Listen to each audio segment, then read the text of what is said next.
in terms of Jonan and Josie Edwards and Sandy McEwen. Ball to Butcher at the top. Pales post up. Nice move from Andrea Pales, and we're tied at 4. That's an excellent move by Andrea Pales, taking advantage of the height disadvantage in terms of her and Josie Edwards. She got Josie pinned that time. An excellent entry pass from the top of the key by number 10, Stacey Ewell. We'll watch next time coming back down the floor. Kelvin cannot afford to play man, I don't believe, on Pales if that's going to be Edwards. Too big of a height differential.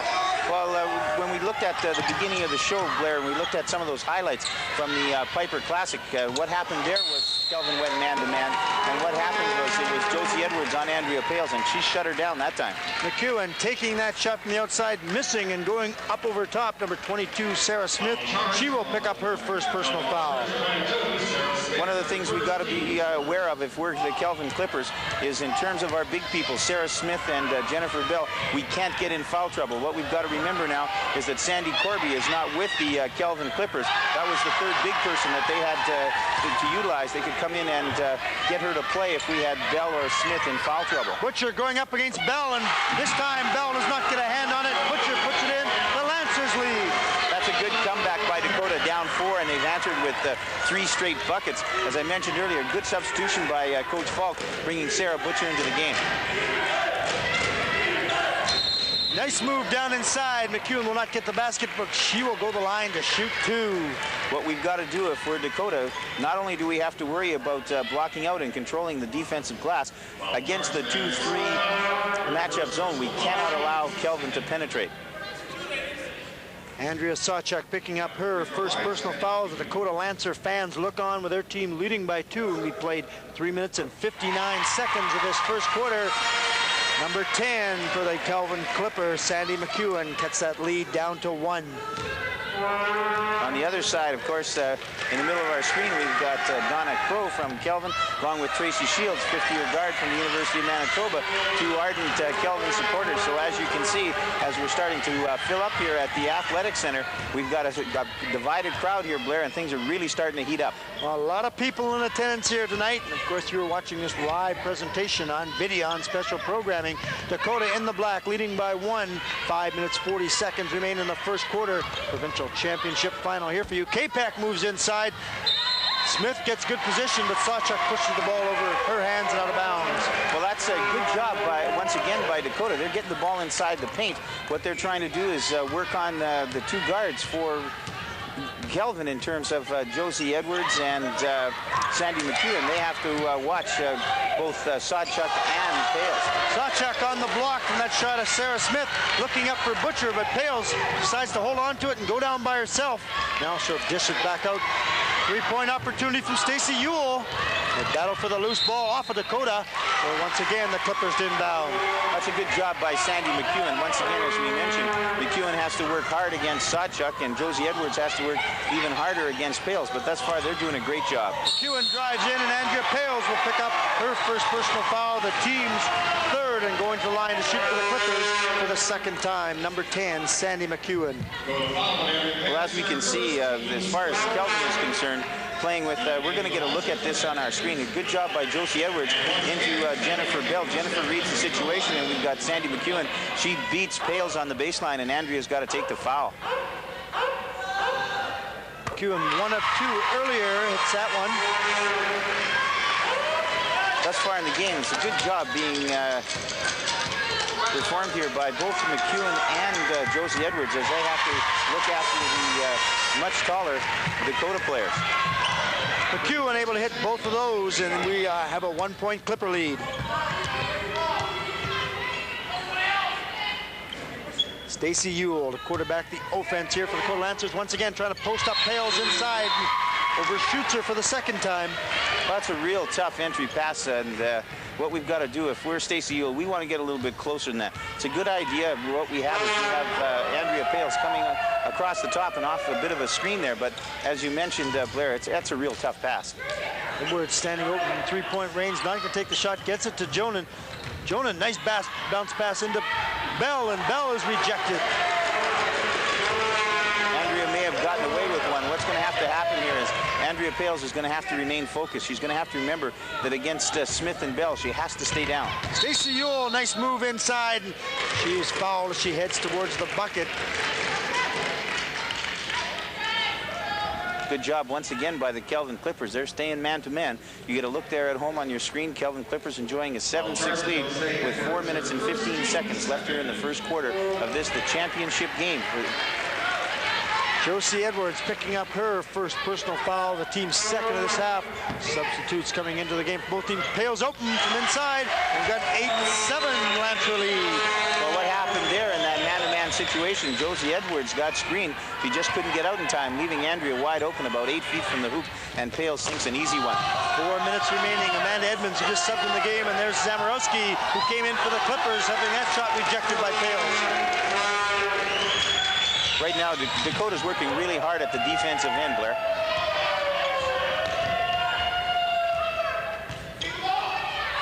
Aggressive pressure being put on by both teams. They get it to Sawchuk. Sawchuk goes up strong. It's a 3-point Lancer lead. Once again, Andrea Sawchuk getting the ball, taking it over the much shorter Sandy McEwen. Dakota sits back and waits for the Kelvin Clippers to come down. McEwen takes a shot from the outside off the backer and gets her own rebound. Takes it into the paint this time and goes off the glass for 2. That's a super job by Sandy McEwen. Once again, the 2-3 zone, you simply cannot, I repeat, you cannot give Kelvin second shot opportunities. Jonan on the steal, and the Clippers go back out in front by 1. Sarah Butcher a little lackadaisical. That time a bad exchange between her and Amanda Edmonds. Carolina Jonas, she's just going to eat you up if you play that way. Got a travel violation on Edmonds. Turnover for the Clippers, and they lead 11-10 with 2 minutes 57 seconds remaining. Jennifer Bell to come back into the game for the Kelvin Clippers, and replacing number 22, Sarah Smith. We got good substitutions here by Coach Fox and by Coach Falk, and this game, this is going to seesaw back and forth the entire time. Great action so far as this first quarter is about 8 minutes old, and Sandy McEwen with 7 points in the first quarter has the Clippers out in front by 3. Sandy McEwen, as we've seen, she can shoot the basketball. It's a good timeout being called here by Coach Falk. He's a little upset at the easy shots that the Kelvin Clippers are getting against that 2-3 zone. The other thing that's upsetting him is defensively. Just a minute ago, we had a real good movement by the Dakota Lancers. It hasn't been there for the last couple times down the floor. We'll go into the Dakota huddle right now and join Coach Falk. Forward right now. Okay, forward is here. Who's here? Who's the other person on the floor? Okay, that's where we need to start. Okay, that starts our balance on the press break. So you give the ball. They're playing. It's a man press. If you're going to go to the ball, go to the ball. If you're not going to look for a pass, get out of there, Kelvin. Whoever's guarding her, sit in here. Like, don't you're playing your guys. Kelvin coach Jaime Fox on your screen. Post people. Christina, same thing, eh? Don't play them so tight. Ball's over here somewhere. This person here, sit in. Post. Not Jose. Post, okay? All right? Keep working. She's going to get tired. Well, as far as Coach Fox is concerned, in the man-to-man situation, he wants his players to see the man and the ball. He doesn't want them to play so tight in their man-to-man situation when the ball is not on their side. With the reason that Coach Fox has gone man-to-man, of course, is he wants to wear the Dakota Lancers down early. On the other side, with Coach Falk, he just wants everybody to remember their defensive assignments. Once again, he wants to make sure that the Clippers, if they have a shot, it's not uncontested, and also to make sure that Dakota blocks out. Nice pass inside from Butcher to Sawchuk, and it's back to a 1-point Clipper lead. That's an excellent job that time by Butcher as she makes a great move inside. She pins Zamorowski and goes up for easy 2 off the glass. Once again, Dakota Lancers all over that pass. They're trying to get down inside if they can post up Bell, which they'd like to do. But again, that great movement by the Dakota defense, and they cut off another pass. Well, that's good execution right there. As far as the Dakota defense is concerned, they executed just what Coach Falk asked them to do in the timeout.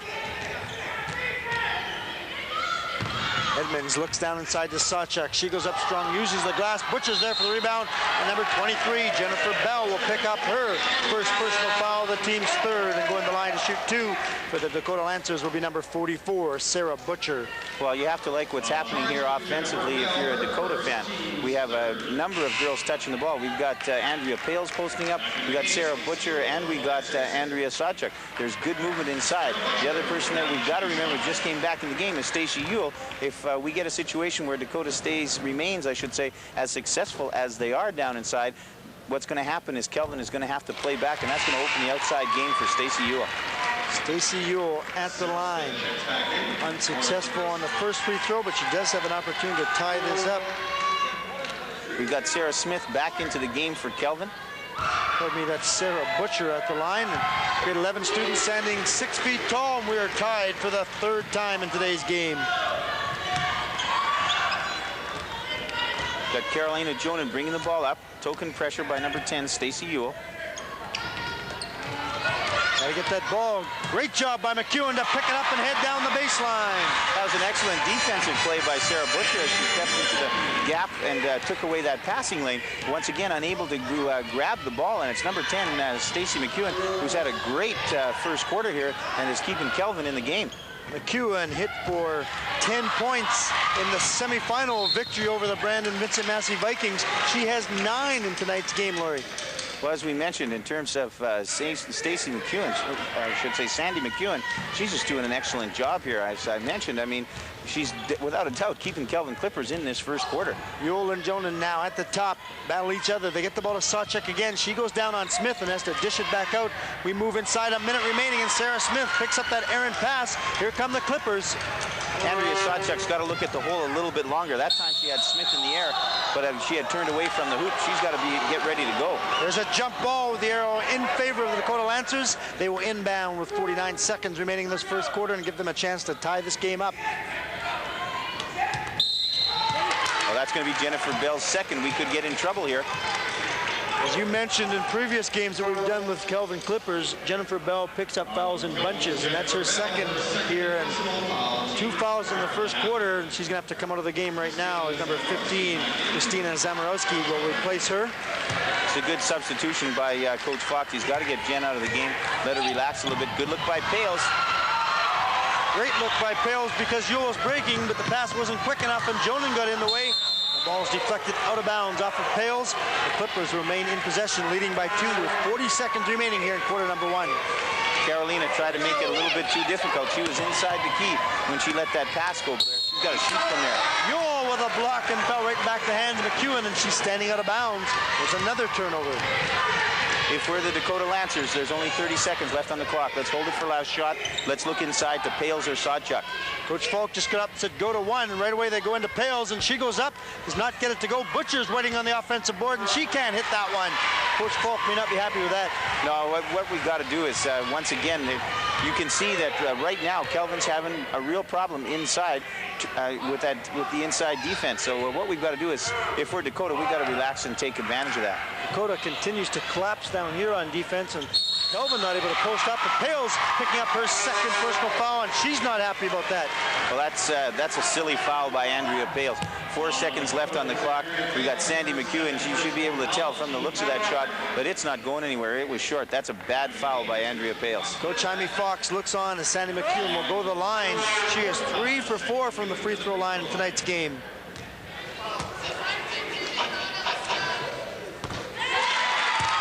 Well, the young lady at the foul line right now, Blair, that's the story of the quarter for Kelvin. 4 seconds remaining, 16-13.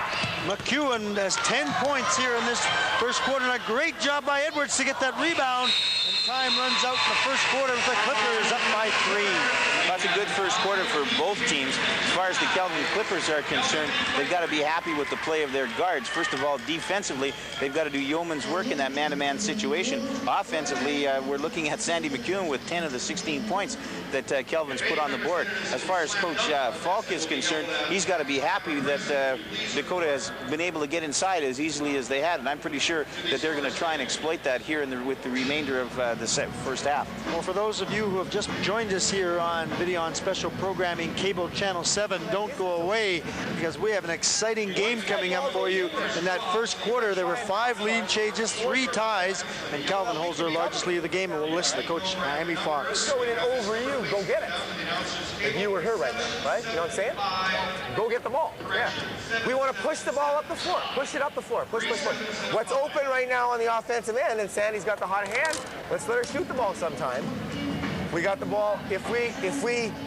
Whatever side she's on, when she reverses it and then go back to her, okay? That's available. But post on this side, you got to go there to rebound on the other side, okay? All right? Go now. Well, very simply for Coach Fox, he wants the ball pushed up. He wants the ball pushed up the floor because he thinks that, as far as he's concerned, the Kelvin Clippers are in better shape. He likes the power that he has at the guard situation. He thinks he can wear the Dakota Lancers down. Offensively, he says Sandy McEwen's got the hot hand, ladies. Let's go to Sandy. What we want to do is, when she reverses that ball against a 2-3 zone, give her the ball right back before the zone gets a chance to reset. Now look, the Dakota players are as excited as their fans are. We are in for some great entertainment, and you are watching it here on Videon special programming. And a ball goes off Margot Wilkes, out of bounds. So a turnover to start quarter number 2 for the Lancers. Well, this place starting to fill up, Blair. We're going to get awful noisy in here. One of my favorite institutions of high school sports, the garbage can lid has been removed from the UW gym, so we don't have to battle that one tonight. They get the ball inside, comes back out. Number 3, Janet Anderson, drives inside and loses control. That time we have Christine Koski, went up just a little bit too quick. Janet Anderson also just trying to make things happen just a little bit too quickly for Dakota. What they've got to do is move the ball and offensively exploit the Kelvin Clippers if they can down low. In that first quarter, Sandy McEwen with 10 points. Margot Wilkes from the outside. Janet Anderson picking up the loose ball. Stacey Ewell taking it the length of the court. They look inside. They're cutting behind is Butcher. Smith just gets a hand and knocks it and goes right through Butcher's hands, out of bounds. No pressure in the backcourt from the Dakota Lancers, so Kelvin brings the ball up. But as soon as they come across that midcourt line, Stacey Ewell jumps right on Jonan. McEwen again with a great move inside, gets her own rebound, goes up, and Butcher pulls it down. But Sandy McEwen, unbelievable here in this first quarter in a little bit. Well, Sandy's doing it inside and outside for the Kelvin Clippers, as you mentioned, Blair. She's the offensive threat. What's going to have to happen, however, there's a number of other Clippers going to have to get involved here. This time McEwen picks up the loose ball, and Anderson knocks it out of her hands. So with 8 minutes, 30 seconds remaining here in this first half, the Clippers lead by 3.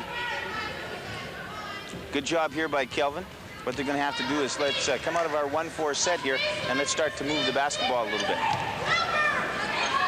Margot Wilkes again from the outside, and she hits for 2 points. That's a good job by Margot once again. As far as Dakota's concerned, they're giving that outside shot, and thus far the Clippers have been able to take full advantage of it. Kelvin now with their largest lead of the game, 18-13.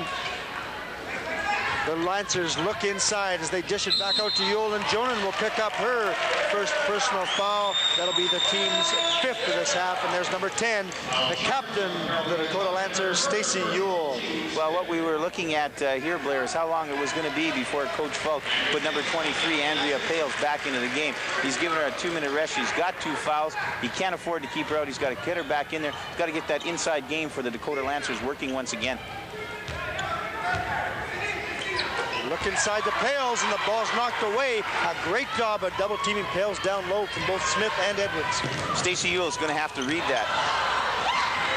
Jonan has the ball forced, and she's called for 3.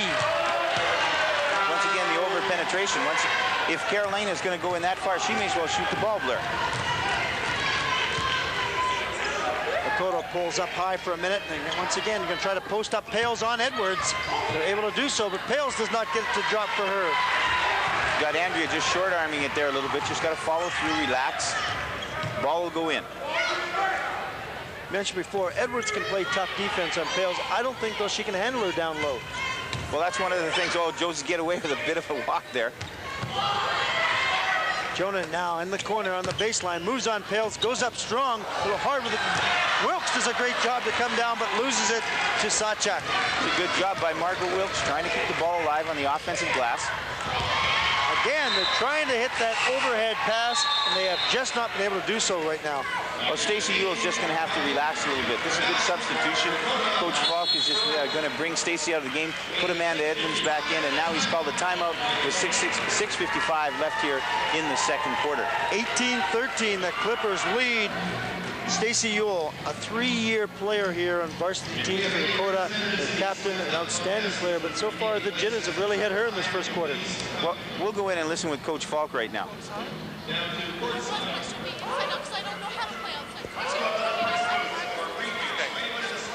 Tell you what we're going to do, we're going to switch you. Every time down the floor, you go inside, you go outside, you try to pass the ball inside, then I want you outside, okay, so you can penetrate, okay? However they're going to match you up, it's going to be a mismatch. Either mismatch outside or mismatch inside. So we're going to do a settle a problem. Okay, you play outside, you play feed. Yeah, I don't. You're playing. What's that? Janet's playing forward. How can she play outside and I'm going to be out here? You'll be on the other side. Other side. Okay? Hey, relax. Need some composure here. So what am I outside? It's a good job by Coach Falk. He's talking about relaxing. He's talking about showing some composure. What he wants to do is wants the girls to come down, show a little bit of movement. A lot of the movement that he wants is from inside outside. He's not worried who plays inside or outside, because with the 3-guard situation that Kelvin is running, with only Sarah Smith on the floor, and every once in a while with Smith and Dell on the floor, he believes there'll be enough of a mismatch that Dakota should be able to take advantage of it. Edmonds trying to steal that one, almost was able to hold on to it, but it rolled out of bounds. 6 minutes, 46 seconds to go in the first half. The Clippers up by 5, in possession of the ball. Kelvin Clippers in their home cherry and gray uniforms, and the dark black uniforms of the Dakota Lancers. Inside to Smith, she turns around without looking and gets the roll. Well, there we have, coming out of the 1-4, the high-low feed from Bell down to Smith, and it works again for the Kelvin Clippers. Sarah Smith with her first 2 points in today's game. Edmonds just dishes that ball off, and Edmonds was the recipient of that pass. She goes down length and floor on Pales and puts it in, and Pales will be called for the foul, and that's her 3rd personal foul. Well, what we had that time, Andrea Pales was holding up. She was giving Josie Edwards the lane. We got to have a close look at this. I don't know if this is a foul on number 23, Andrea Pales. She lets Josie go. Well, I don't know. Referee Kennedy calls that one. I don't know. Came in from behind, and he may have seen the arm, though, come down on top of Edmonds' hand after that shot had gone through the hoop. That's a big foul, Blair. That's going to change the entire complexion of this, the first half. Well, a 3-pointer from number 13, Josie Edwards, and it is a 10-point Clipper lead. Right now, Dakota's getting into a problem. Just simply too many unforced errors. They're just throwing the ball away. They've got to relax, get some motion back here in their half-court offense. Janet Anderson, number 3, inside to Butcher, goes right to the middle to Sawchuk. The ball's knocked away, and great hustle from Edwards to pick it up. Once again, inside the paint area, we got to pass the ball with a lot more on it than we have thus far. Got to get that ball inside, knocked away from Edmonds. Right now, everything's starting to go the Kelvin Clippers' way as they enjoy a 10-point lead with just over 5.5 minutes left here in the first half. Sandy McEwen coming back into the game.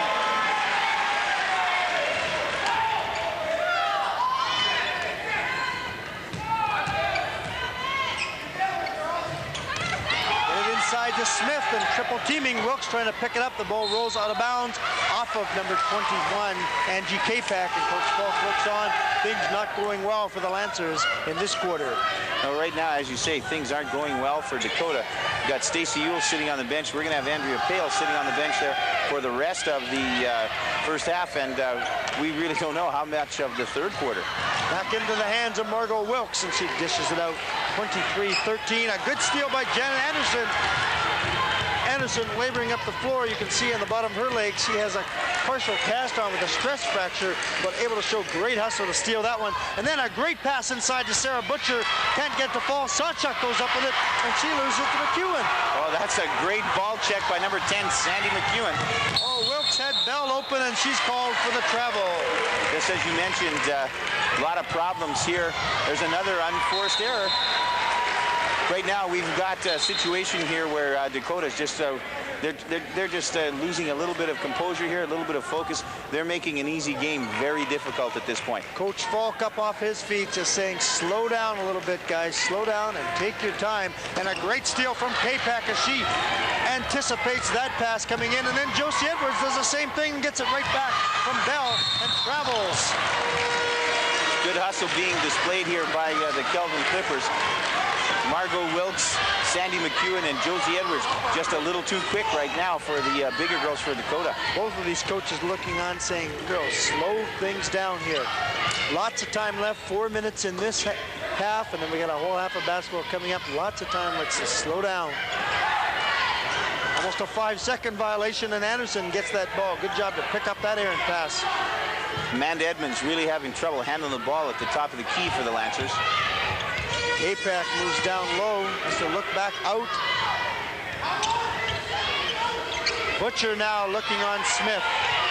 The ball's taken away by Wilkes, and she loses it, so it will remain in possession of the Lancers.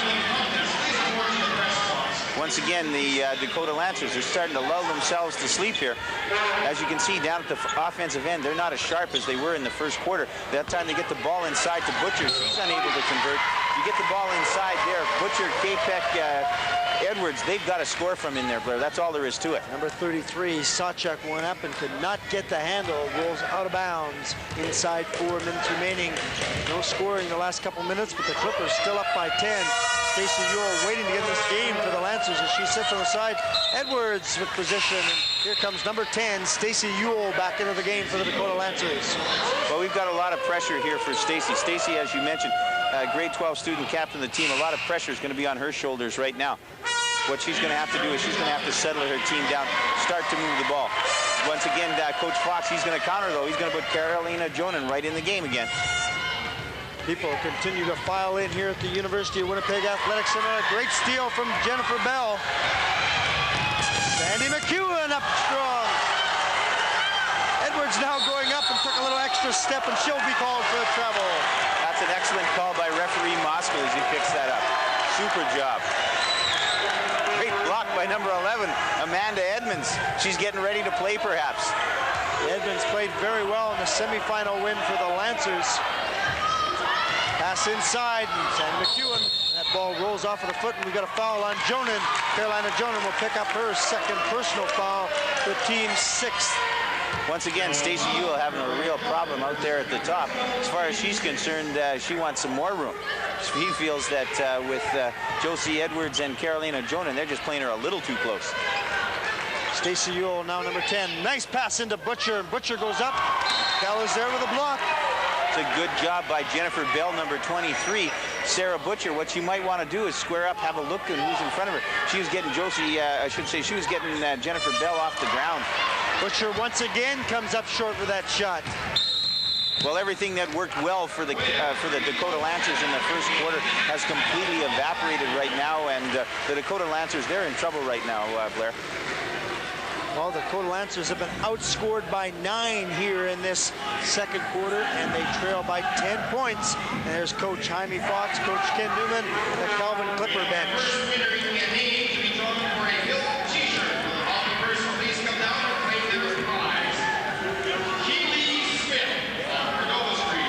Right now, we'll try and get in that huddle with Coach Fox. Advantage of Sandy from the medium post. Sarah, take advantage of Sandy from the medium post down, okay? But attack the board. For this time, with control, okay?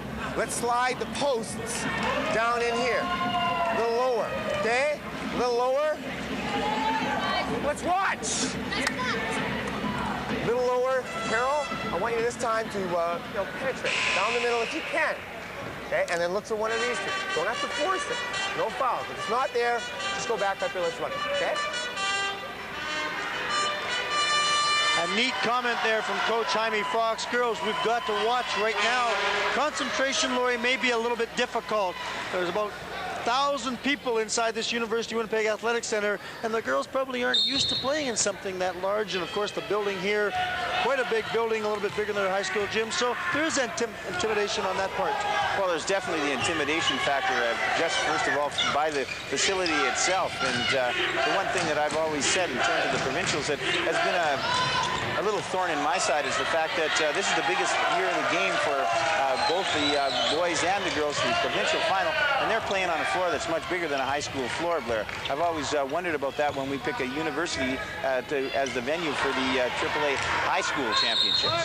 McEwen knocks to the bounds, and it goes to number 3 to inbound the ball for the Lancers, Janet Anderson. Dakota needs to score here. Nice pass inside the bushes. She tries to turn. Does so before putting the ball on the floor. Turnover, Clippers. So we mentioned earlier, Blair, Dakota's in trouble right now. They've got to get a couple of baskets. They could get a 5-second call here. Good defense by a number 11 Amanda Edwards, number 10 Stacy Ewell. That's going to really bother Coach Fox. Ewan Edmonds cut off that inbounds pass. They try to get inside, and there's Sarah Smith just anticipating where that was going to be, and then dribbles out of trouble.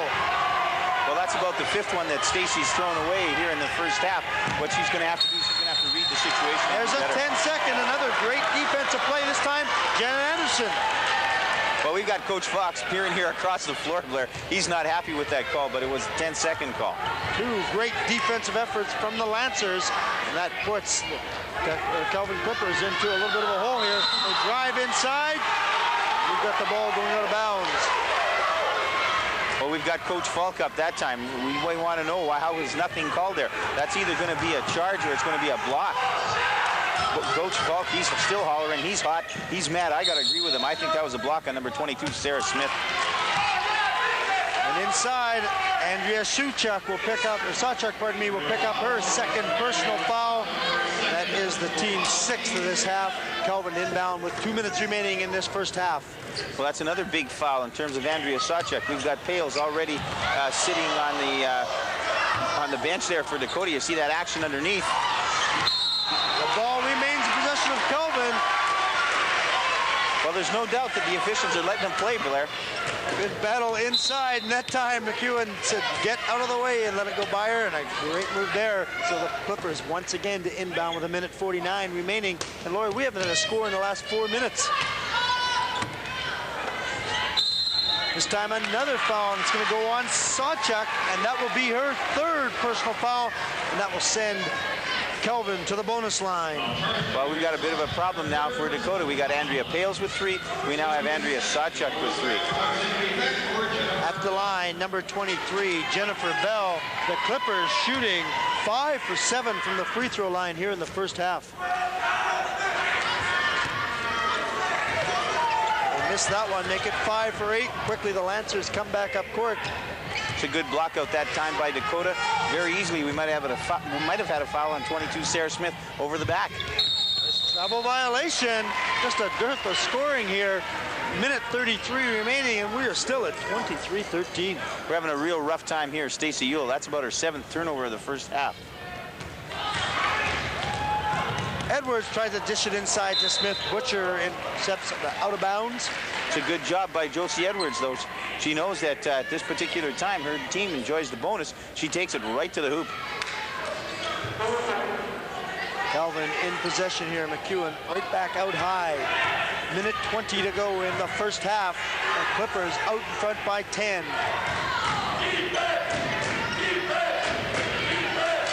Edwards now steps baseline, strong with that one, and ball's knocked away from Jonan. Good job defensively once again. Dakota's not doing that bad a job on the defensive end, Blair. However, they've got to show some composure down here at the offensive end. They've got to get some easy hoops here. They need to score. They have to score. Sawchuk goes up on Bell. Does not get to go. Anderson there with the board, and there the Lancers have their first 2 points at quarter number 2. That's good hustle by Janet Anderson. Inside 45 seconds remaining here in this first half.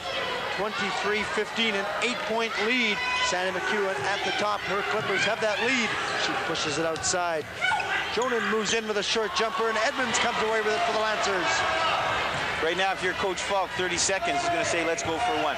Let's get it inside and see if we can end this first half just down 6. Very close to another turnover there from the Lancers. They get it to Butcher, looks for Sawchuk to post, takes the shot on Smith, and number 22, Sarah Smith, will pick up her second personal foul, and going the line will be number 44, Sarah Butcher.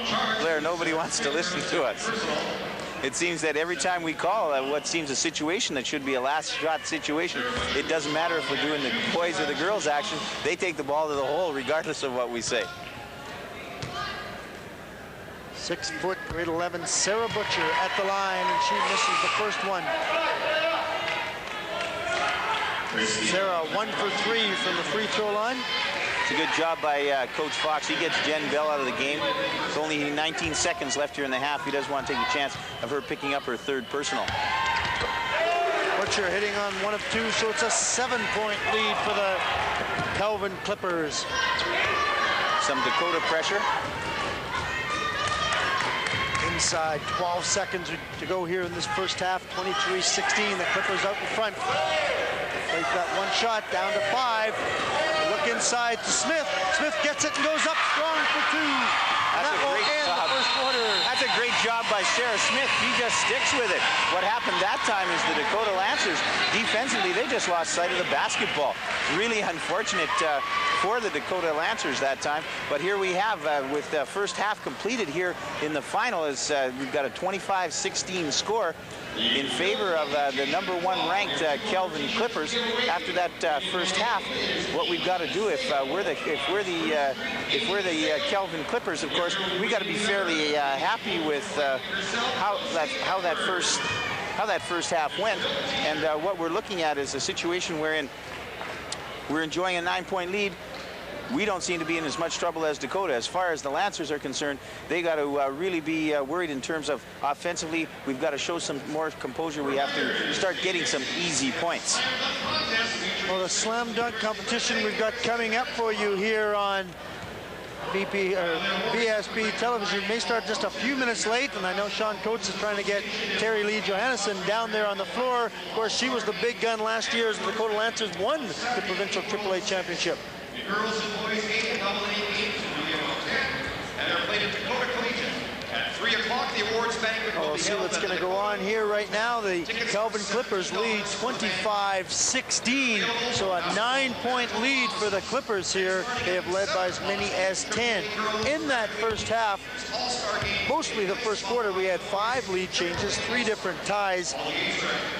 Not much scoring, though, in quarter number 2. Now, as we mentioned in quarter number 2 for the Dakota Lancers, they simply got out of sync completely at the offensive end of the floor and were unable to score.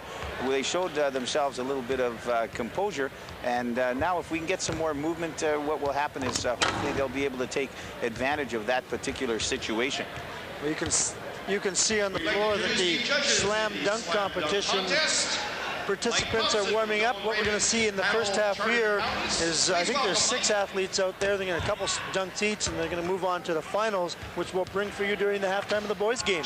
Well, we've got some people out here that can really leap. What you've got to do is keep your eye on a couple of players. First of all, of course, the one that you should talk about is he's in the middle of your screen right now, Winston Duncan from the University of Manitoba men's team. There was a dunk contest at the WIT tournament, which he won quite handily. We're going to go down to Sean Coates at floor level, and he has Terry Lee Johannesson with him. Okay. Thanks a lot, Blair. With me now is Terry Lee Johannesson, most valuable player last year at the Provincial Championships with Dakota, the defending champions, now a member of the University of Manitoba Bisons. TL, what's it like to be involved in a provincial final like this? It was probably the best experience of my career, and next to Canadian Nationals, it probably will be the best experience I've ever had. Right. So it's very important in terms of development as a basketball player. Oh yeah, just getting out here and playing against the top players in the province, it's an incredible experience. Okay. What does Dakota have to do to get back in the game? They're down 9 points here, 25-16. What do they have to do to come back and try and get back in this game? Well, I think the turnover situation for Dakota was amazing. Like, they had about 10 turnovers there and no offense. They scored, what, 3 points in the second quarter, so they turn that around, they'll do fine. Okay, I noticed they've been posting Andrea Pales up inside. Do you think they should continue with that, or maybe put her back out on the perimeter like they did in the semifinal? I think they should use her in both places because the player that's guarding her right now, I don't know who she is, but she's doing a heck of a job down low. So if they move her in and out, I think that it'll be more effective. Okay, great. Thanks a lot for those wise words. Terry Lee Johannesson, CIU Rookie of the Year. Back to you, Blair. Johannesson, the Rookie of the Year in the Canadian Intercollegiate Athletic University Championships. Not there, but throughout the whole season. And you had the privilege of coaching that young lady during the year, Lloyd.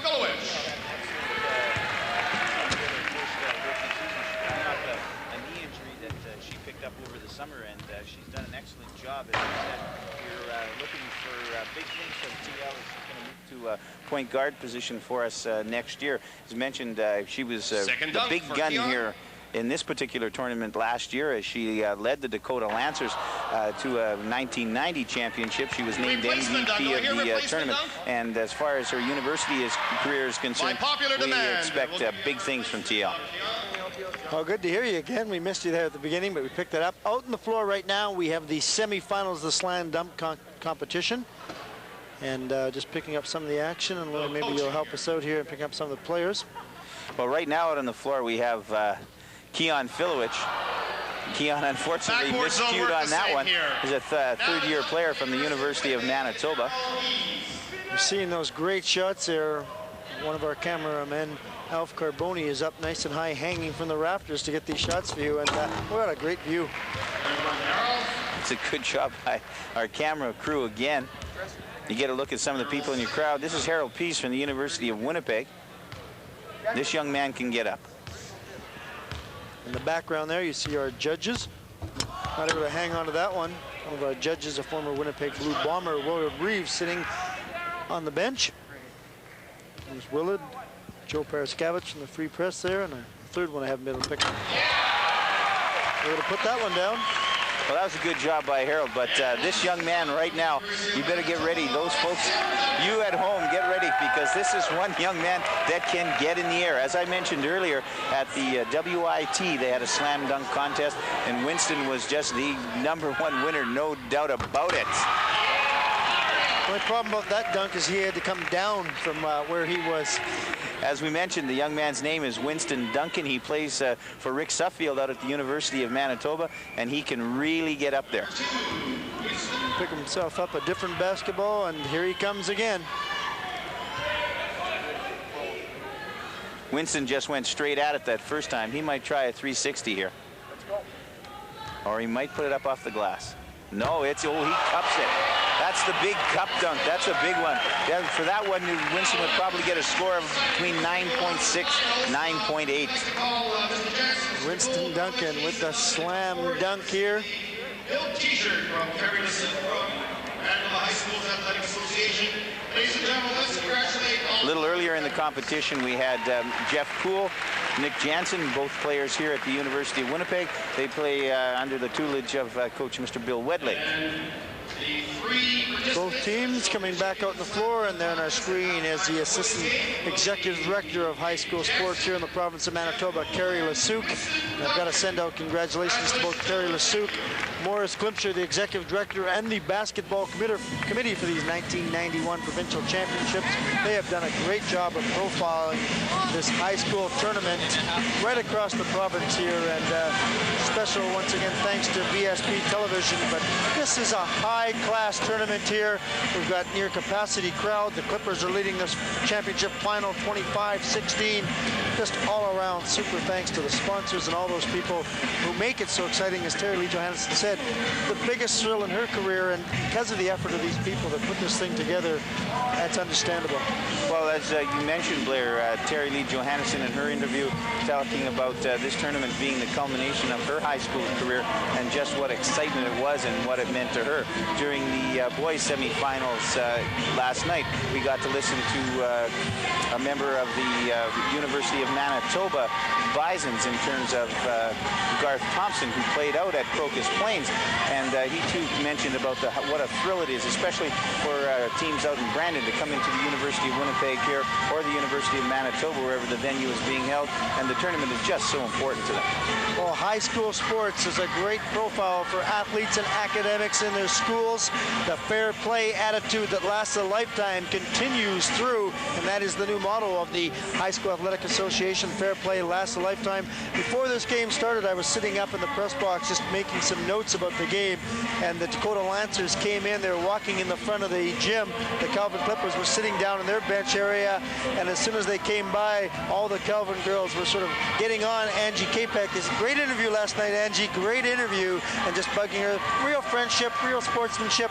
Both teams are coming out here. They're playing very hard, but to them, it's just the privilege of being in this situation, and super basketball tournament. Well, you talk about relationships and how they're going to last. You're going to get a look right on your screen right now. We have Coach Falk with Andrea Pales, the coach-player relationships that follow these players and these coaches beyond the high school scene to the university scene, and even beyond that. There are a lot of memories and a lot of fantastic things that these players are going to take from a championship of this caliber. And as you mentioned, Blair, there's just so many things. What you have to do is, in order to really understand what you and I are talking about, is you have to be able to get involved in something like this, either as a coach, a player, or even just as a spectator. And one of the things that we talked about over the years, of course, is to come down here and get involved. Right now, what we're going to do is we'll probably see if we can get over and listen to Coach Falk. That's what we started with. That's what we started with. So you weren't using the screen? When you use the screen? Sometimes, Yeah, so by the time I got around, I didn't hit the ball. Or it was on the other side. Where do we go from that? well, it's got to increase. The ball's over here. The ball, not even 50% of the time, went to that side. Well, what's good, Stacy, you can try to dribble, get the help, get the ball in that way, but you can step over. I mean, if they're playing tough here, okay, it means everybody, this person you're open for the step over, okay? And that's that pass. If you see our numbers, give it to him. Okay, but when the seal is on here, I mean, that's really a tough pass. Really a tough pass. Again, a tough pass, and Coach Peter Falk mentioned that 2 or 3 times. They have had a lot of trouble getting that pass down low. Well, what's happening, Blair, is there's not any movement, and it's very hard without any movement, either of the ball or the players, to try and get that entry pass in from the top of the key. What Coach Falk's talking about right now is he would like Angie Pales move a little bit more. He wants Andrea to go and to seal up, and he would like Stacey Ewell to move. Perhaps this would get a little bit of a dribble entry. Let's try and get a better passing angle, because as we mentioned, that pass is just too tough. Well, the winner of this game will be the 1991 Manitoba High School Athletic Association Provincial Champions. The Dakota Lancers, of course, we talked, the defending provincial champions. They have won this tournament 6 different times. The Kelvin Clippers have only won it once, and that was back in 1978-79. And here, Coach Jaime Fox, his team, would like to have another victory on their shelf. Well, what we have is the Clippers played very well in the first half. I know that for Coach Fox, he would have liked the execution to be a little bit better than it was. Get a look there at your screen. That's the brain thrust from Sergeant Park Junior High. Larry Markinson and Colin Mark in terms of the women's program over there, and they've done an exceptional job there.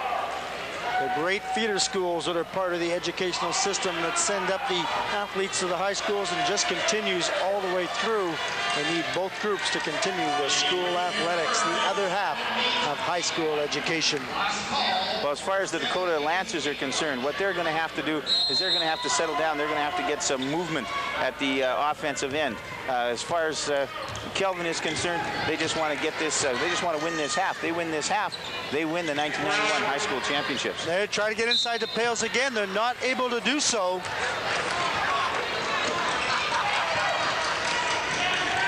Again, Coach Falk gets up off the bench and looks at Stacy. We've got to make a better pass. Well, as we mentioned, Stacy had a real rough first half, but she's quite the competitor. Great steal by Amanda Edmonds. Amanda Edmonds coming back into that form she held the other night to really hustle and get around to those open lanes and anticipate where that ball's going to go. Yule this time, nice pass inside to Pales, but she can't get to go down. Pales there to get her own rebound, dish it back up, and once again the Lancers will set up an offense. That was a great job by Stacy. Now this time we have the wing entry from Angie Kapak to Andrea Pales. Good job on the offensive end by the Dakota Lancers in terms of getting the ball, and it's Angie Kapak with the big steal here. Kapak takes it out on that pass that came to Pales that they had posted up in front with Edwards. And what happened there was the fact that after Edwards posted up, Jennifer Bell came back to help.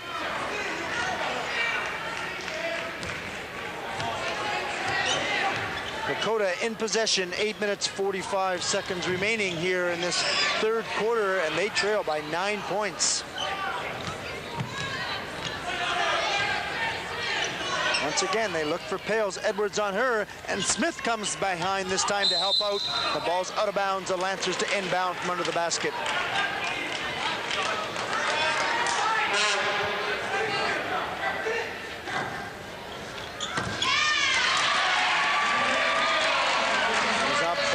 From number 23, Andrea Pales. Pales now has 8 points in the game. Clippers travel violation on Edwards as she stepped inside.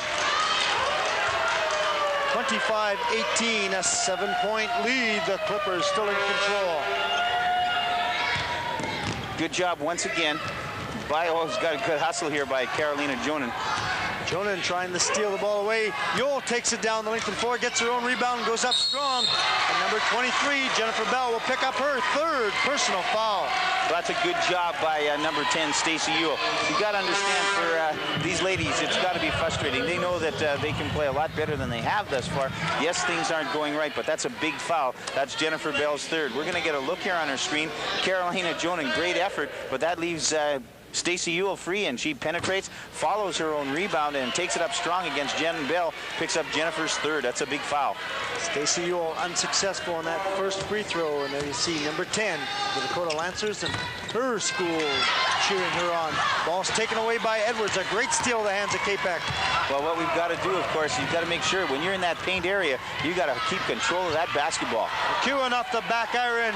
And there is number 44, Sarah Butcher, with the rebound. It's an excellent defensive rebound by number 44, Sarah Butcher, for the Dakota Lancers.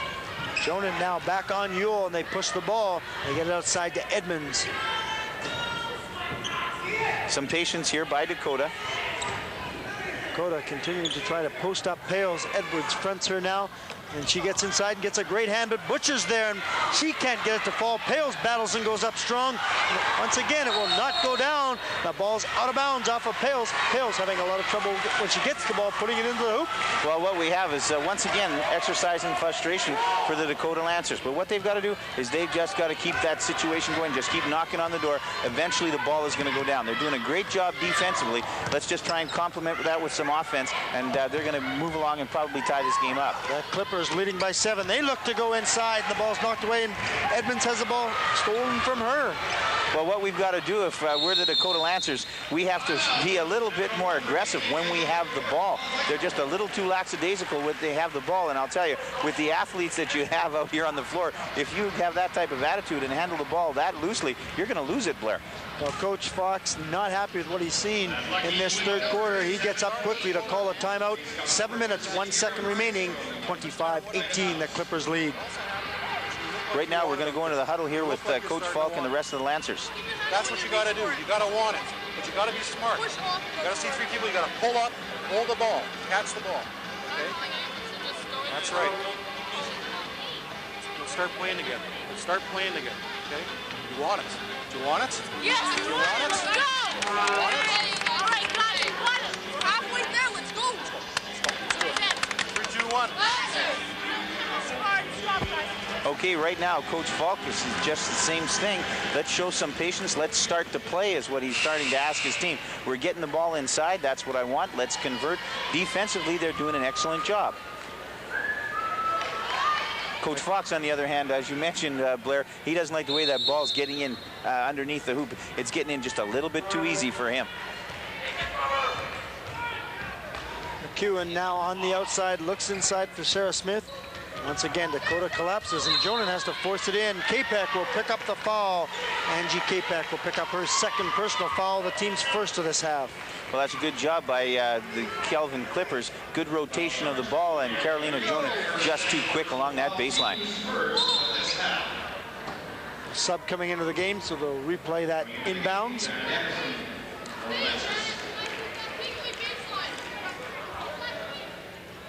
Into the game for Dakota, you got number 3, Janet Anderson. Edwards receives that pass from McEwen. Edwards now to toss that back. They get it once again around the perimeter. McEwen steps in, just dish it back out. It's a good movement once again defensively by the Lancers. Outside Jonan, Edmonds standing there, and she loses it to Jonan.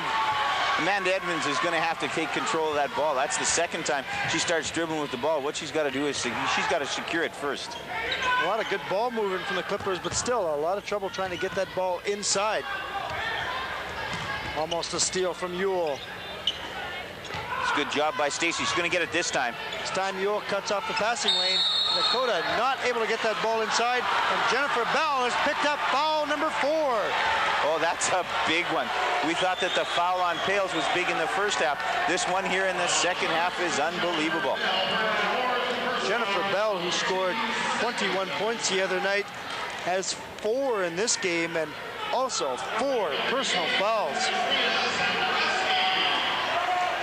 Well, it's going to be a while before we see Jennifer Bell back in this particular ball game. That means Sarah Smith has to come to play. Sarah answered the bell, pardon the pun, in the semifinal game and had a terrific game. She's really going to have to carry the entire inside game for the Clippers.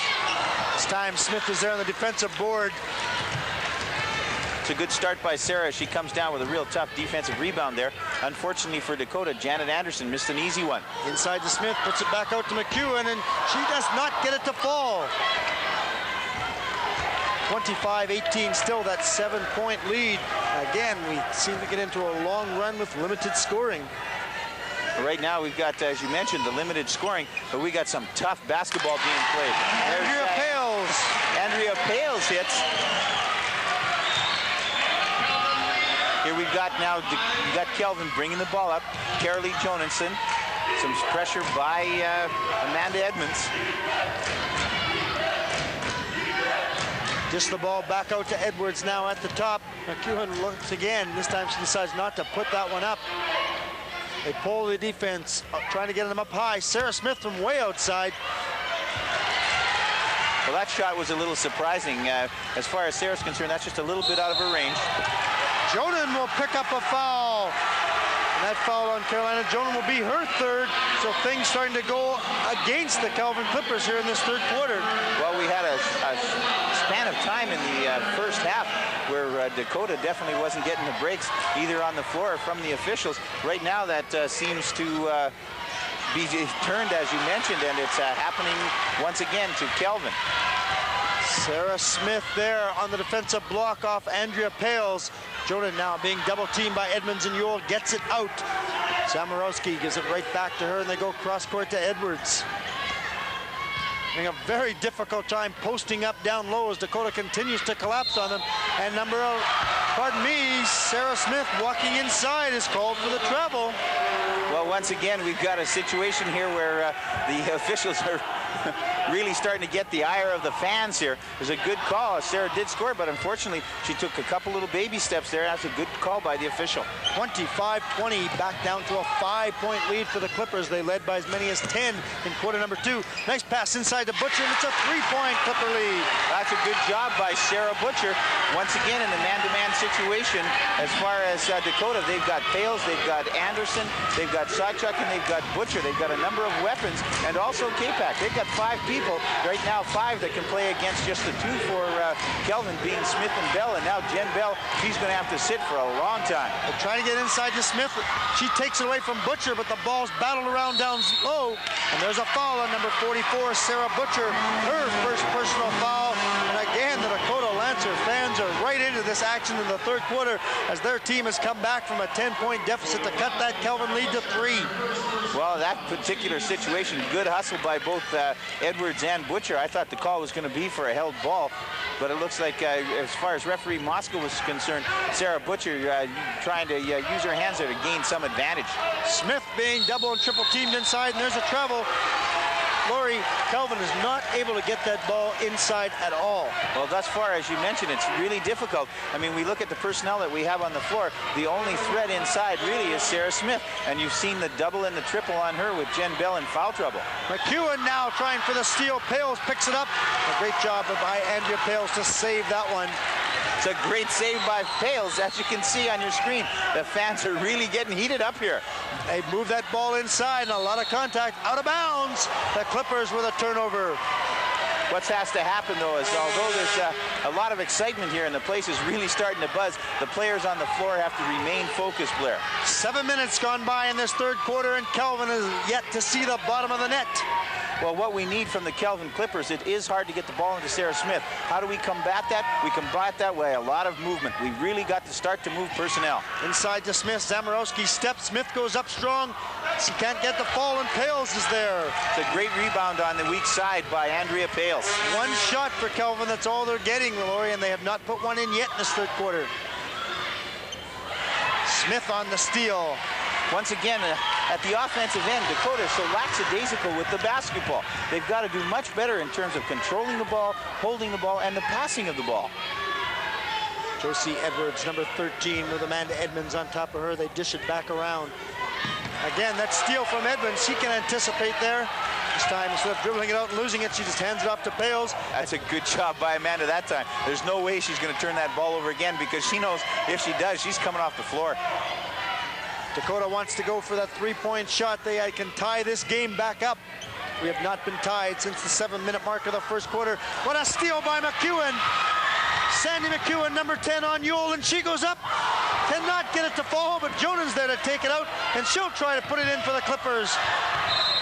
Well, that's Sarah Smith over the back. A foul on number 22, Sarah Smith. Her third personal foul. The team's fourth in this half. Nothing going right for Coach Jaime Fox's Kelvin Clippers in quarter number 3. Right now we have a situation there. Janet Anderson, she's going to have to be a little more forceful with the basketball. She's going to have to get focused down here at the offensive end.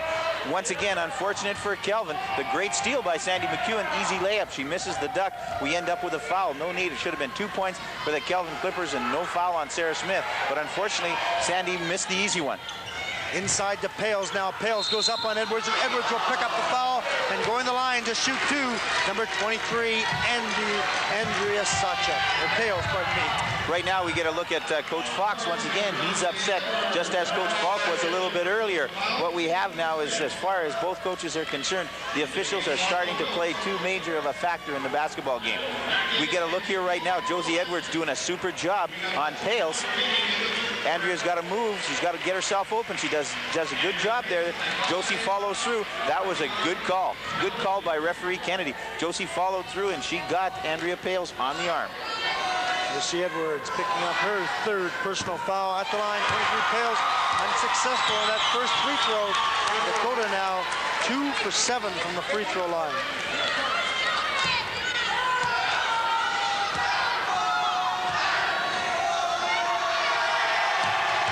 Pales hits the second one. We've got a 2-point ball game. Well, as I mentioned a little bit earlier, if we remember, Dakota showed a little bit more patience on offense, remained a little bit focused. They would tie this basketball game. 25-23, a 2-point lead. Great pressure at the defensive end by Dakota. Jonan now trying to get it inside, and the ball's taken away by K-Pac. Carolina Jonan with a blind pass that time. And as I mentioned, with 54 seconds left here in the third quarter, Dakota can come down and tie the game. Pales from the top of the free throw line. Can't get the ball, and Zamorowski takes it away. No patience shown, but the Clippers turn it over. 44 seconds left in the third quarter. We've got a chance to tie. Let's show some composure. Let's move the ball, and perhaps let's go for last shot, Blair. Let's see what they do here with that 40-second ticks on the clock. Pales now slows things up. Down to 30 seconds. Anderson tries to cut underneath, and Pales just dishes it back to Edmonds. Got to keep the ball moving, Dakota. Good job. Sarah Butcher's got K-Peck on the gut. Oh, good job. Inside the K-Peck, and we're tied. They had either Butcher, who had Smith sealed, or K-Peck, who had Margot Wilkes sealed. Good job that time by the Dakota Lancers. 5 seconds remain. They try to throw it away. K-Peck on the steal.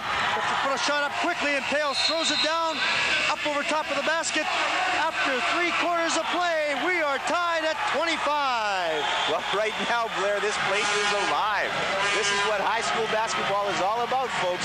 I hope those of you that are there, as you can see at home on your screen, we're looking at 25 all. Tied score, 1 quarter left here for the 1991 AAA High School Girls Championship. Well, we're right back where we started, and people, it's not a misprint on your screen. If you saw the halftime score, 25-16 Kelvin. 10 minutes of basketball go by. The Kelvin Clippers do not get on the scoreboard. Well, what we have is, of course, for Kelvin, a lot of tough luck, a lot of shots that should have gone down that didn't. At the same time, some real good job defensively by the Lancers. We'll go in right now with Coach Falk.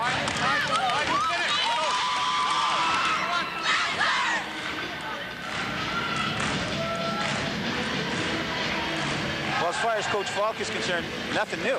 You're not going to change your game plan. You just had a heck of a great third quarter. What he's doing right there is, if nothing else, just cheerleading, trying to remember and remind his team, I should say, to stay focused. We get a look at the Dakota supporters there. Those are many of the members of the varsity boys team over there at Dakota under the direction of our PA announcer, Mr. Bill Anthony. 10 minutes of basketball remaining here in the 1991 Provincial AAA High School Girls Championship. And who will it be, the Kelvin Clippers or the Dakota Lancers? Edwards steps inside, and she hits Kelvin's first 2 points of the second half. Great penetration by Josie. Quickly now, the Lancers come back with Andrea Pales. Pales with 3 personal fouls picked up in that first half.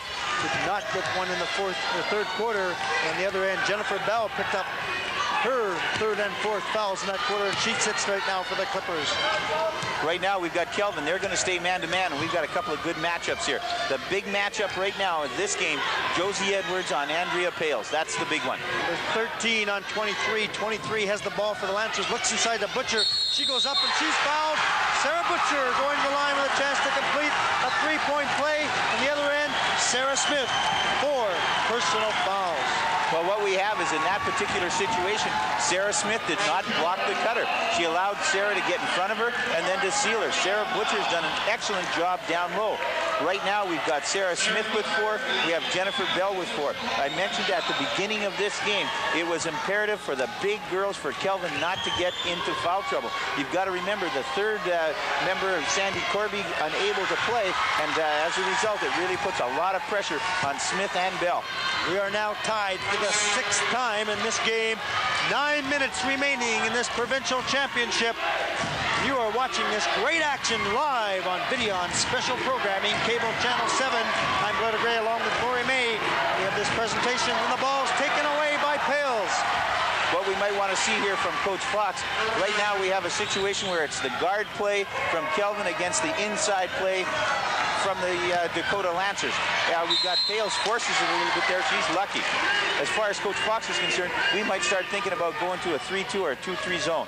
Pales trying to drive that ball inside, lost control off of one of the Clippers. Tied at 27, 8.5 minutes to go in quarter number 4. They look inside to Sawchuk, and she is fouled. A foul on number 15. That is Christina Zamorowski, her first personal foul. The team's 7th and going to the line. Number 3, Janet Anderson to shoot the bonus. Well, what we look at now, just as I mentioned, you're going to see here on your screen Andrea Pales on the perimeter, moving the ball to Stacy. Great wing entry. Zamorowski is on at Janet Anderson's hip right there. And as I mentioned, we're looking at here offensively the Kelvin guard attack against the inside game for Dakota. The other thing we look at right now, Kelvin in the bonus situation here.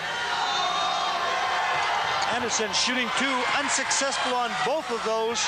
But there's number 44, Butcher, and the Lancers have the lead for the first time since minute 2 of the first quarter. That's Sarah Butcher once again doing a great job inside. She got inside, and once again, Sarah Smith with 4 didn't want to take the chance of picking up her 5th personal foul. Get the ball back outside. That's a violation on Edwards. Once again, as far as Kelvin's concerned with the guard play, it's there. They can do it with Edwards and McEwen and Jonan. What they have to do is show a little bit of composure, a little bit more movement down at the offensive end, Blair. Dakota can get their largest lead of the game here if they can sink a basket. I got a new basket on my left. A basket. They lead by 2, 29-27. A very low-scoring affair for high school basketball and girls. Peos on the outside. Margot Wilkes with a good board. Well, there's Andrea trying one from the outside. Once again, we had Dakota being successful down low, but with that success, of course, it's going to open up the outside game. Might be a little too soon for the Lancers to go that far outside, however. Smith going up looking for the tie, and she can't get it. Angie Kapak holds on to things for the Lancers. 7 minutes, 20 seconds remaining in this fourth quarter. Well, the big question here for Coach Fox, is he going to keep Jen Bell out of the game until Sarah Smith picks up her 5th, or is he going to bring Jen back into the game? Well, Sandy McEwen is sitting down waiting to come back in. She had 11 points. Ewell with a 3-pointer. Butcher there with the board again, and that's number 5 on Sarah Smith. Well, we've talked about it all week, of the whole idea of how hard it is to have your blockout assignments from that 3-point play, and we have an excellent example of that there. Here we see once again, Hale starts with a penetration to Ewell, the 3-point shot. Look how far it comes off there. Sarah Butcher, she's in there. Oh, a lucky break there for Smith. That foul went on number 15, Christina Zamorowski. That's who they picked up there, so a big break for the Clippers. Well, that foul should have gone on Christina Zamorowski, because with the aid of our replays here, the great job that we've got by our camera crew from Video on Special Programming here, there was no foul on Sarah Smith. She got all ball. All ball. Good call. Butcher at the line, unsuccessful with both free throws, but Tails is there, and she'll be called for a travel, and she knew that one as she walked away. Well, she wants to argue that, but that's a great call. You get a look at referee Kennedy there on the baseline. That was the correct call. 2 for 12 from the free throw line for the Lancers. Well, right now, that's a difference in the game.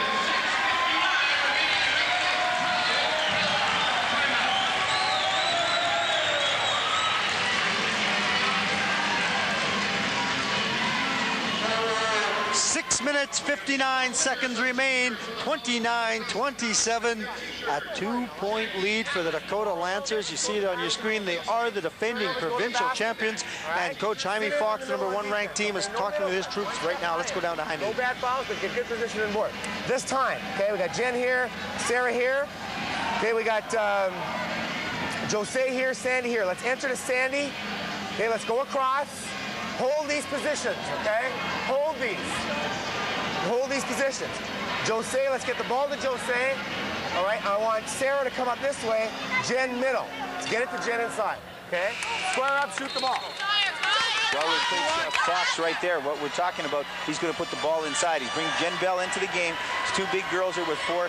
He doesn't like the situation. In terms of the guard play, we're standing around just a little bit too much. We're not making things happen on the perimeter. So he's putting Jen Bell in, and they're going back inside.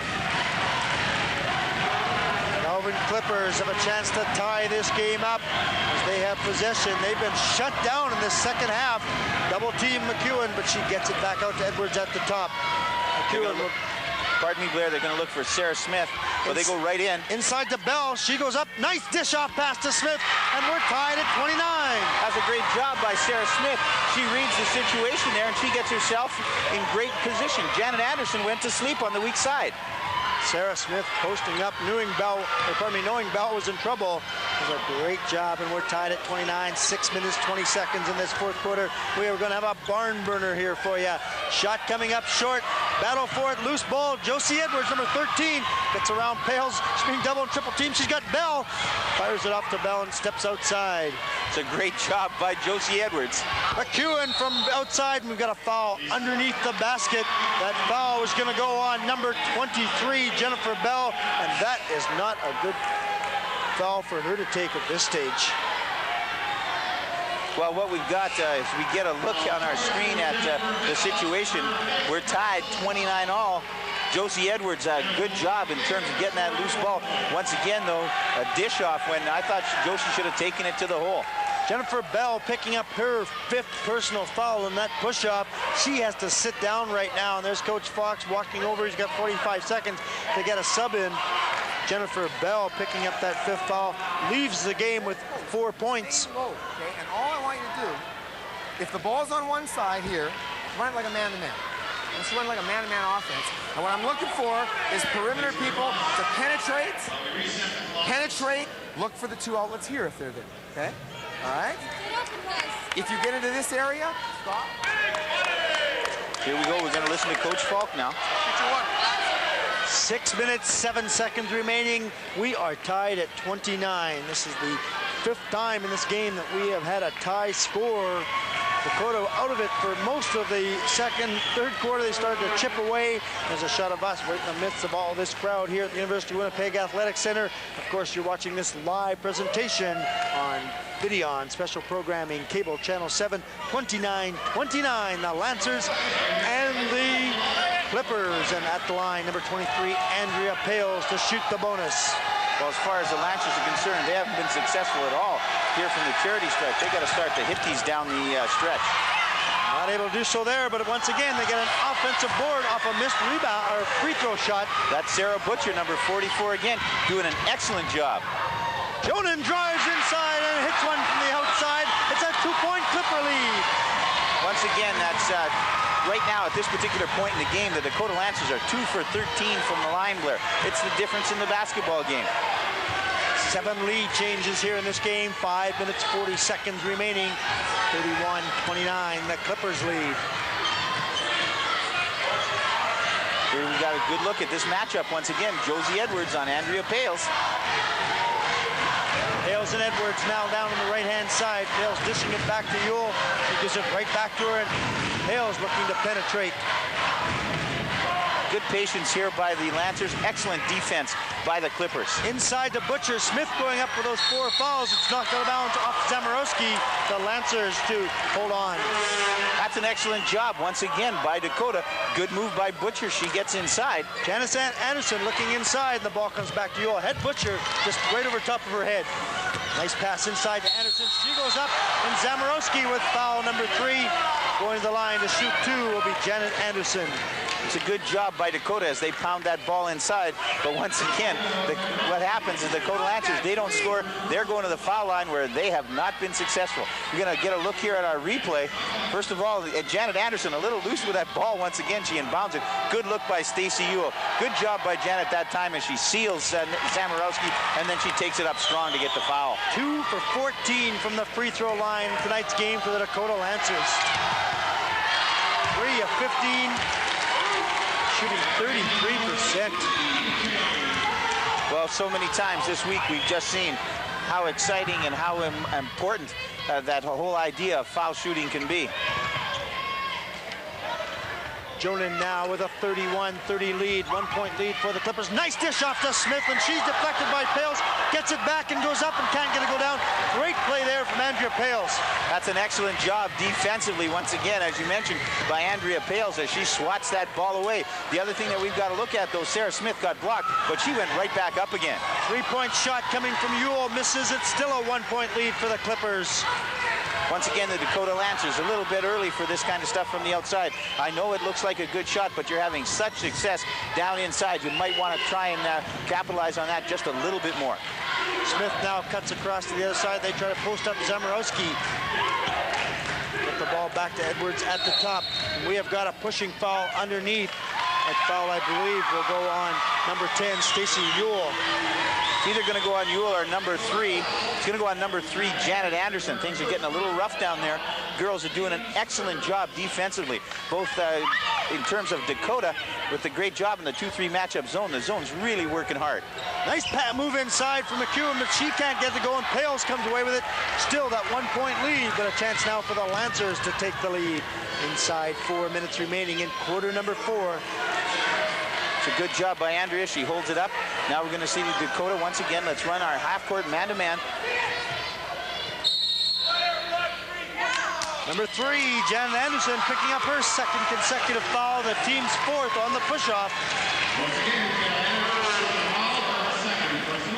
We're going to have Angie Capek's going to be coming into the game for number 3, Janet Anderson. Good substitution by Coach Falk, just settled Janet down a bit. Here's good hustle. 21, Angie Capek. The Clippers now to inbound. They get it to Jonan. 3:45 to go here. They lead by 1. Jonan out to McEwen. Looks inside for Zamorowski, but Butcher cuts off that pass. They have to fire it back out. Dakota, good movement once again on the zone. They got to be aware of Sandy McEwen, though. Dakota continues to cut off that pass. Edwards steps inside for 2. Back to a 3-point Clipper lead. Well, once again, that's what Coach Fox asked for in the timeout. From his perimeter players, he wanted more penetration. He got it that time. Going to have to penetrate because they cannot get that pass inside. Zone's doing an excellent job against the inside game. As far as the outside is concerned, we've got to have Amanda Edmonds and Stacey Ewell work a little bit harder on the outside. What's happening, of course, in the matchup zone, they're dropping down. They're helping in terms of cutting off that inside play. 3 minutes remaining, 33-30, that 3-point lead for the Clippers, but the Lancers do have possession. The arrow also in favor of the Lancers, so if there is a jump ball situation, it will go back to the Lancers. Pales now steps inside the paint, and she has a chance to tie this game up. That's an excellent job by number 44, Sarah Butcher. We're going to get a look here, a replay on this. This is an excellent job in terms of reading the defensive situation. We're going to have Andrea Pales, as you mentioned. She's going to go to the line. She's going to be shooting, trying to complete the 3-point play. We're going to get a look here. Picking up her third personal foul on this play. It's a good job, Sarah Butcher. As you see with Andrea Pales, had Josie once again caught on her hip. There's that jump ball going back over. While we were away there, that Sarah Butcher, once again, off a missed free throw of the Lancers, picks up the board. And again, she continues to do that. 3 of 16, though, the Lancers shooting from the free throw line. Now the arrow back in favor of the Clippers, so the next jump ball will go back to the Clippers. They almost get a steal there. Pales goes up strong. They battle again, and Butcher with great position. There's that jump ball, but no, it'll be overruled. No, they're going to call the jump ball first, and that's a good call because that was held before that foul took place. It's a good job, as you mentioned, Blair. Excellent job by the officials. The jump ball did occur before the foul. Steal by Edmonds. This is the thing that bothers me, though, is the lackadaisical way in which both teams are inbounding the ball. Edmonds on the steal. They get the ball inside, and there'll be the foul there. That one going on number 13, Josie Edwards, her 5th foul. Oh, this is really going to hurt, I'll tell you. Pardon me, her fourth. Getting one step ahead there. We're going to get a look here. Once again, Josie just being she's really being tough. She's working Andrea Pales. She's doing an excellent job. Beware for Sarah Butcher here. The reason she's doing so well at this is she's had so much practice. Pales misses another one, and it's 3 for 17 from the free throw line. And this time, Smith was able to get position on Butcher. She went right over to her side. And there we have got a foul, and that foul going on number 23, Andrea Pales, and that's her 4th personal foul. Well, we're looking at 2:23 left here in the game, 33-32. And I'll tell you, the crowd's getting into it. We got some very, very important players in foul trouble. Jennifer Bell is already fouled out. Peter Falk is going to call a timeout. He wants to settle his girls down. We're going to go right now. Let's go into the huddle with Coach Falk. Got to play tough defense now, avoid the fouls, okay? Got to avoid the fouls. From now to the end of the game, we're going to play tough defense, use our legs and our heads, okay? Get possession of the ball. Hey, we were robbed 3 or 4 times, okay? Hey, don't wait for the ref to call that ball. You got to go through her.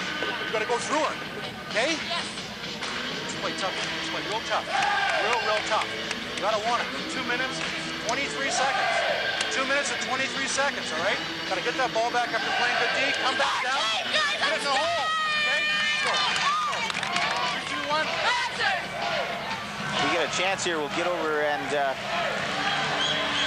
get in with Coach Fox, but it looks like he's just about wrapping it up as well. As far as Coach Falk is concerned, trying to let his girls, once again, get a bit of a breather, have some focus here. Don't worry about the officials. Just go out and play. Dakota still has 2 fouls to give before Kelvin will go to the bonus line. They are shooting 5 of 8, a much better percentage than Dakota's 3 for 17. 2 minutes, 20 seconds remaining here. A 1-point lead for the Clippers. They are the #1 ranked team in the province. Dakota playing them tough in tonight's action. Edwards now stepping out of there and back out to McEwen.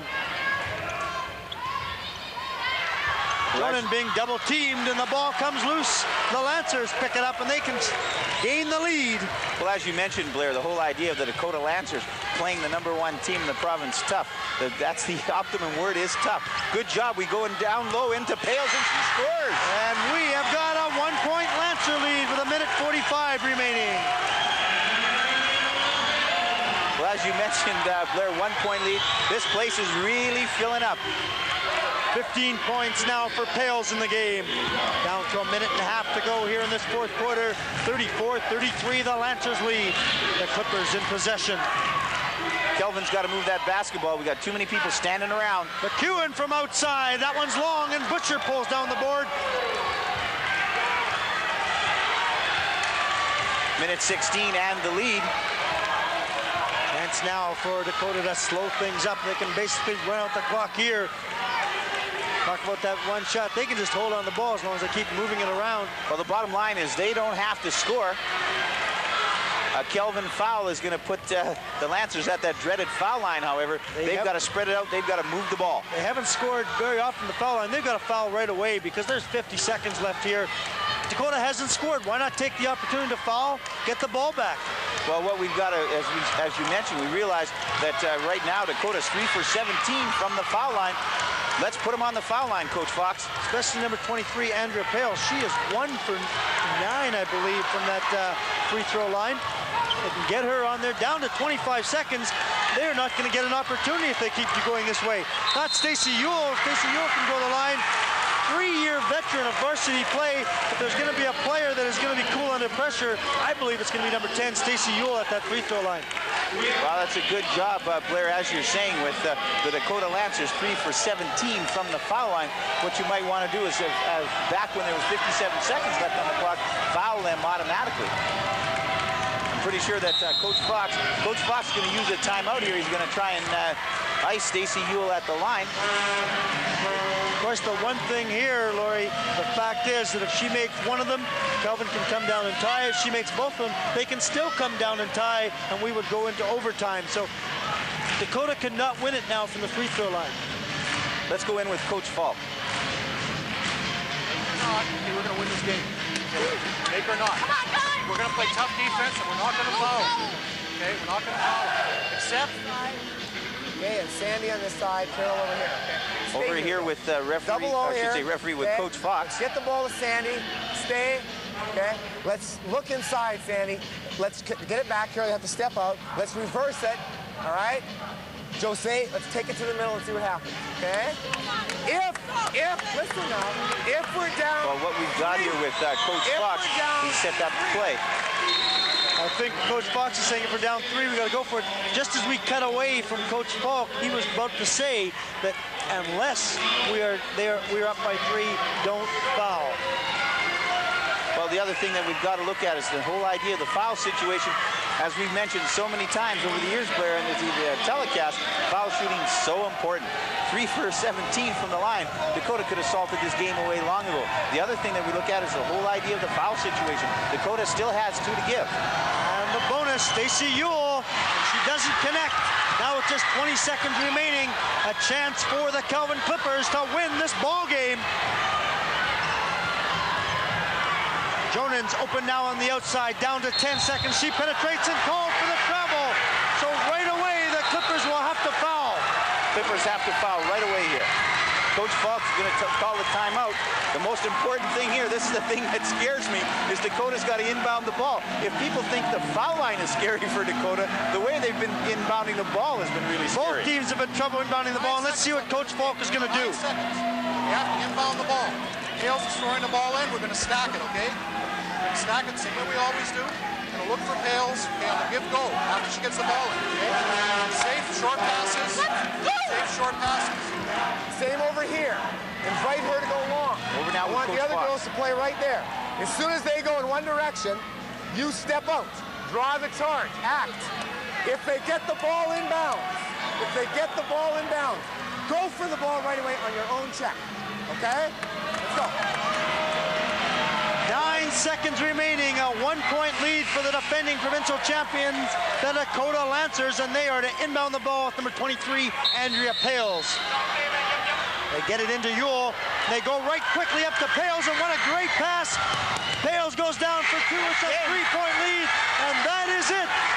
The Dakota Lancers have won their second consecutive provincial high school girls basketball championship with a thrilling 36-33 victory over the Kelvin Clippers. Well, what we've got to do is we got to get a replay here. You're going to see the most important thing, the thing that's worried me all night, is the fact that they're going to get the inbound. They get the inbound, they get it to Stacey Yule, but what we've got to look, of course, is Andrea Pales goes the length of the floor. What happened there is Josie Edwards lost her. Josie lost her check, and a good heads-up job. Great baseball pass by number 10, Stacey Yule. Excited Dakota Lancers team and their supporters on the floor. Dakota winning their 7th provincial girls basketball championship. You get a look there on your screen, 36-33 in favor of the Dakota Lancers. This is a big win for the Dakota Lancers and Coach Falk and Lowen. They beat Kelvin in the first big one of the year. They beat them in the last big one of the year, Blair. That is true, and it depends what happens at the end of the season. And the Dakota Lancers with a 36-33 victory, and that defense in that second half from the Lancers. Right now on your screen, we have Mr. Gary Comack, who's from Kelvin High School, in charge of the venues, along with Miss Marilyn Adam from the Marketing Board. And we're going to look at, we're going to probably get down here on the floor, and we're going to be involved in our trophy presentation here. Again, we talked about during that first half the sportsmanship and the fair play attitude of these players, and Kelvin very upset right now. The Dakota Lancers very excited, but both teams hugging and congratulating each other. A great basketball performance tonight by both of these teams, just class acts through and through. Oh, there's no doubt about it. That's the optimum phrase right there, Blair, class acts.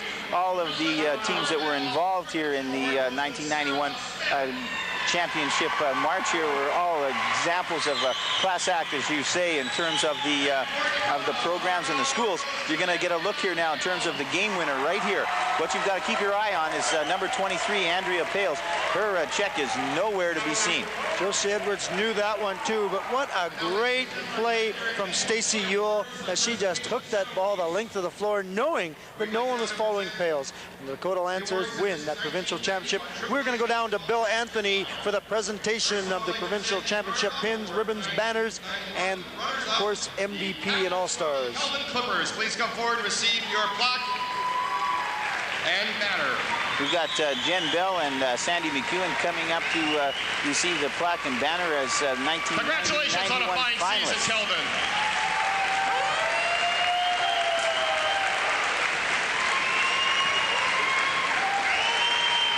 Now we'd like to call up each player individually to receive their ribbon. Whitney Hill. Jeanette Menzies. Simone Smith. Sandy Corby. Christina Zamnorowski. Margot Wilkes. Jose Edwards. Jennifer Bell. Carolina Jonin. Sarah Smith. And Sandy McEwen. Also, their manager, Chris Ruckwa and Kristen Bingman. Please come forward. And their coaches, Jaime Fox and Ken Neiman. There we go through the Kelvin team managers and coaches. Get a look at Coach Fox there on your screen, and Coach Neiman. Excellent job all year, as we mentioned, 33-1, an excellent job. Winners of a lot of tournaments, done an excellent job this year, and unfortunately come up a little bit short here in the championship final. Disappointment right now, but when we look back on the season, some great things happened for the Kelvin Clippers, and here's a very excited Dakota Lancers. Carl Dart. Marilyn Adam, Director of Advertising and Promotions. and Dr. Ed Green, Manitoba High School Athletic Association board member, along with Gary Comack, AAA committee member. Please welcome our awards presenters. Now the award that took a year to get. I'd like to call on the captains of the 1991 Provincial Championship team from the Dakota Lancers. Got a lot of captains here.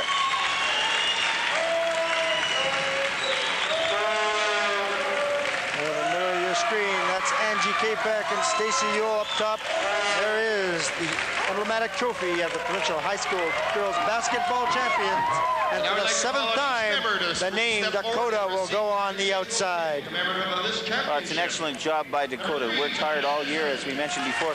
They'd only been beaten twice, and that was by the Kelvin Clippers. And so as a result, excellent job. One of the youngest supporters of the Lancers on the floor, enjoying that trophy, and of course the provincial banner that will hang proudly in the Dakota gym. Number 44, Sarah Butcher. Number 5, Jillian Krimball. Number 15, Kyla Koski. Number 21, Angie Kapek. Number 12, Kristen Koski. Number 10, Stacy Yule. Number 33, Andrea Sawchuk. And number 23, Andrea Pales. And their managers, Sue Tinsley, Melissa Shentag. And their coaches, Peter Falk and Carl Lowen. Get a look here at coaches Lowen and Falk. Got to be extremely happy, as we mentioned before. Managed to beat Kelvin at the beginning of the year in the championship game of the FGIT. For 1991. Now here for the 1991 provincial title. People to please step forward and receive their All-Star award. All-Star and MVP of the girls tournament. Number 14, Sherry Telke. Sherry Telke ranks one of the top players in the province, Lloyd. Sherry Telke, as you mentioned, ranked #1 in terms of high school players. Going to be a very interesting prospect here for the universities, both in Manitoba and elsewhere. Comes Sherry from the Lord Selkirk Royals. Sherry Telke. Her team was defeated in the semifinals. From the Kelvin Clippers, number 13, Jose Edwards. Jose Edwards, number 13, did a great job on Pales. Josie Edwards, you get a look at Josie there on your screen. Excellent job on Andrea Pales. We mentioned at the top of the Kelvin, show on some of the highlights from the John Taylor tournament. Shut Andrea down in that particular game. Number 22, Sarah Smith. Sarah Smith had an excellent tournament. She certainly came to play. From Dakota, number 44, Sarah Butcher. Sarah Butcher, number 44, grade 11 student, and she shows a lot of promise there. Well, Sarah Butcher did an excellent job. She really hurt Kelvin on the offensive glass. Kelvin, number 23, Jennifer Bell. Jennifer Bell, very disappointed going out with 5 personal fouls early in that 4th quarter. But a tournament all-star. Jennifer Bell, probably the most improved player in high school basketball this year. Most valuable player. Last year, Terry Johannesson was a winner, and I see her sitting in the audience. Terry, would you stand up, please? Terry right in the middle here of our screen, and MVP. This year's winner, also from Dakota Collegiate, number 23, Andrea Pales. Andrea Pales, the tournament MVP for 1991.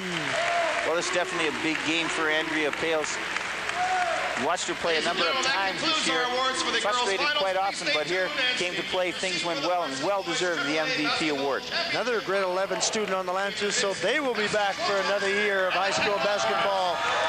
People, if you enjoyed that action here on Video on Special Programming, please stay tuned with us because we're going to have another outstanding final coming up in just a few moments. The number 10 ranked Tech Vac Hornets will take on the 5th ranked Vincent Massey Trojans in that varsity boys final. This should be a great one, Laurie. Well, it's going to be good. As you said, the number 10 ranked Tech Vac Hornets, along with the number 5 ranked Vincent Massey Trojans.